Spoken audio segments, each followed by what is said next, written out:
Hi, my name is Terry, and you're watching Terry Tells the Story.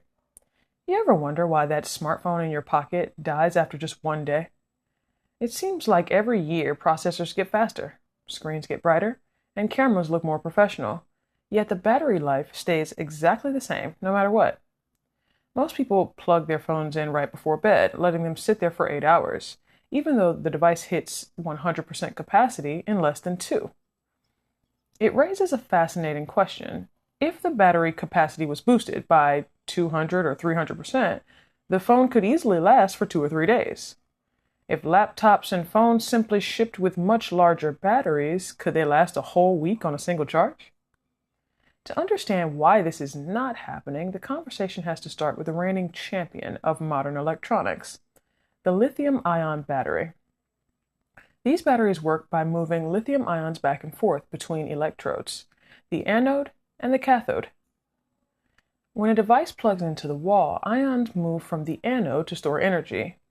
When the device is unplugged and turned on, these ions flow back to the cathode, releasing electricity to power the screen, the Wi-Fi, and the apps.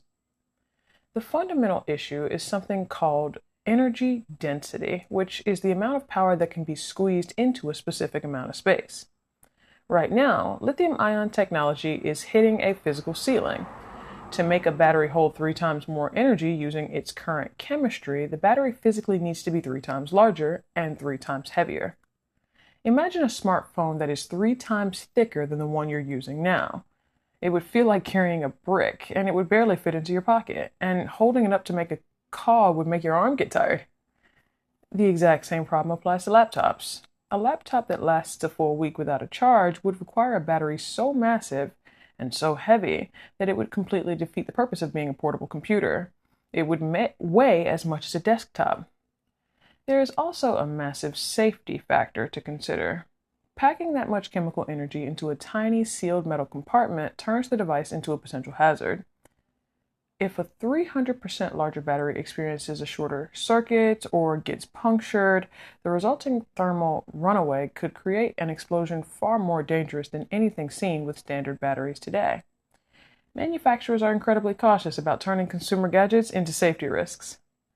So, until a completely new battery chemistry changes, like solid-state batteries or graphene-based technology, the industry is stuck balancing battery size against portability. For now, the focus remains on making processors and screens more energy efficient, squeezing every single drop of optimization out of the lithium-ion batteries available. So, to wrap things up today, it's time for our quick Spanish lesson. Since the discussion is centered around everyday tech habits, here are some vocabulary words related to electronics that can be used in daily conversation. First, you may know el teléfono. El teléfono, and what that means is the phone. The second is la computadora portátil. La computadora portátil. And what that means is the laptop. If you liked this video or you learned something new, drop a like down below. If you have a specific topic that you'd like to see me cover, drop me a comment. And if you'd like to support this work that I do, there'll be a link to the Cash App in the description box below. We'll see you next time.